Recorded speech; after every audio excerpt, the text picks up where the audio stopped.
stop going to a cafe after Pilates and your runs and start making these simple, easy, and delicious home-cooked meals instead.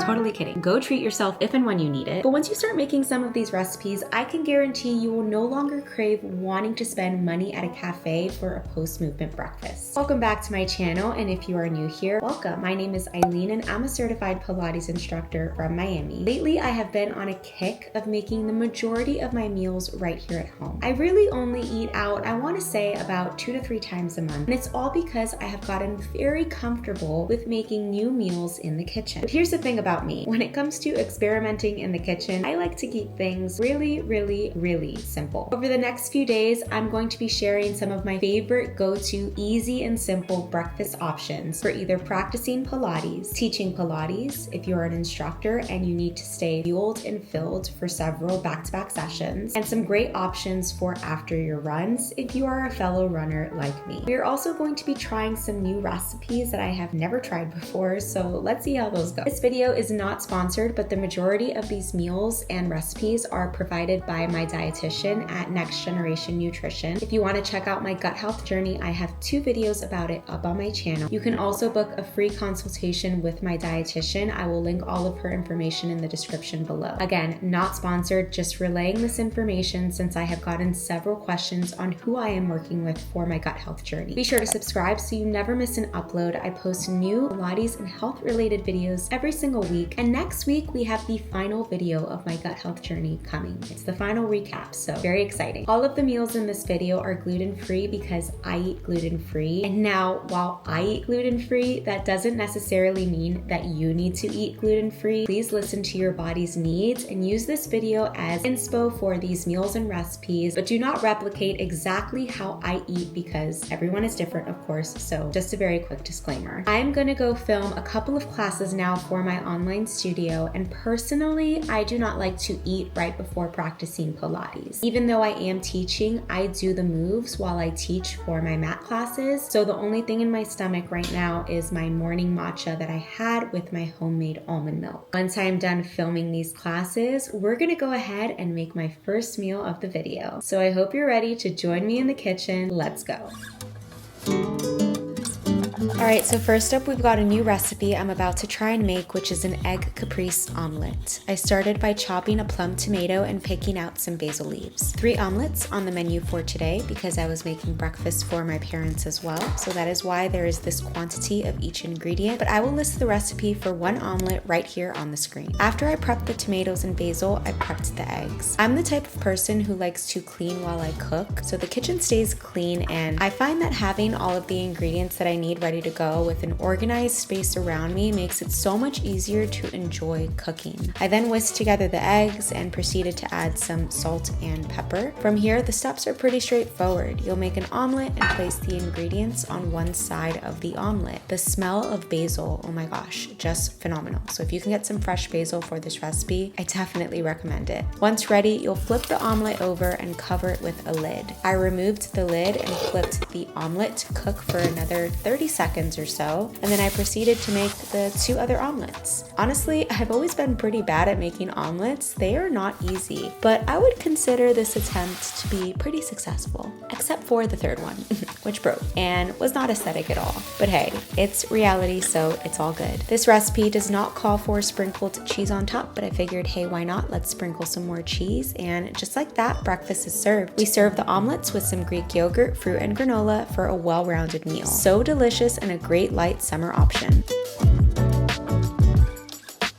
I just got home from taking a reformer Pilates class and it's time to have some breakfast. This one is already prepped, so I just have to pop it out of the fridge. I have been having this breakfast for several weeks now. I want to say about 2 to 3 times a week. Specifically on the days where I am seeing clients and I'm teaching Pilates, this breakfast keeps me very full and energized for all of my sessions. I also have it on a day like today where I take a Pilates class and then it's a great post-Pilates meal. I will put all the steps on how to make this right here on the screen, but typically at the beginning of the week week on a Sunday or Monday, I will prep about 2 or 3 of these, pop them in the fridge, and then they are ready to go. Makes it very easy and convenient. Now, I typically like to mix this with blueberries, strawberries, and granola. You can put whichever fruits and whichever toppings you like on it, and you can also add protein powder, chia seeds. Like, you can get creative with what you actually put in here. So there's definitely room for experimenting depending on your taste buds and what you like. I'm just gonna transfer it to a bowl, and then this is the granola that I use. I bought it from a local bakery. I'll put all of the ingredients right here that are inside of this granola. This meal right now is definitely one of my favorites and will continue to be on my weekly rotation.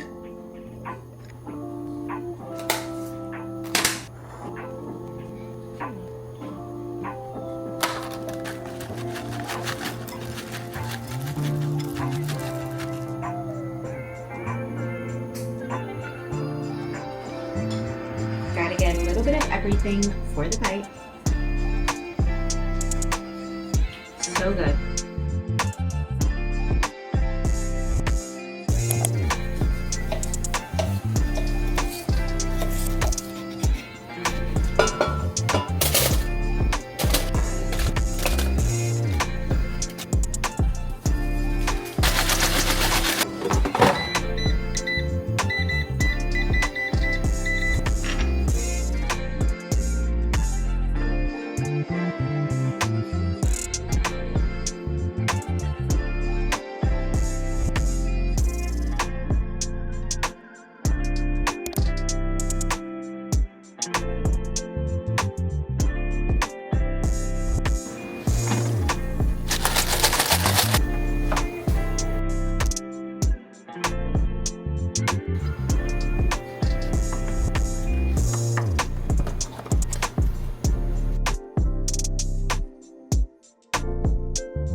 He really jumped up there. I can't believe he started the day at 2 under. He might shoot under 60. That's crazy. Having a hell of a round.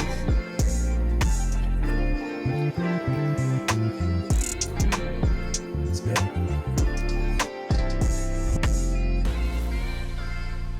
I just got home from teaching a couple of sessions at the Pilates studio, and it's time to make some breakfast. If you follow me on Instagram, you have seen me make this breakfast plenty of times. I typically will have it after a run, but it also works great on a day like today where I have a nice appetite and I'm looking for a fueled breakfast after teaching some sessions. So I made yesterday my homemade gluten-free sourdough bread. Of course, you don't need to do this as part of the steps, just whatever type of bread you want for the toast. And I have these avocado mash cups in the fridge readily available just in case there are no good avocados at the grocery store on a day that I specifically need it for. So these are great to have in handy just as a backup. And they also taste pretty good. There's only 4 ingredients in it. It's avocados, lemon juice, sea salt, and pepper. So very simple. Within the avocado toast, I've tried different variations. My favorite is typically avocados. I'll put pickled onions, sesame seeds, sun-dried tomatoes, and microgreens. But for today, I ran out of sun-dried tomatoes and I don't have any microgreens. So just gonna whip this together really quickly and enjoy my breakfast. Happy Sunday. This is definitely one that I will continue to have. I've honestly been having it for a couple of years and I don't really have a recipe card for it because this one was not provided by my dietitian, but it's something I kind of whipped together on a random day and have continued to try different variations of it, and I love it. So I hope that you try this one out and let me know how you like it.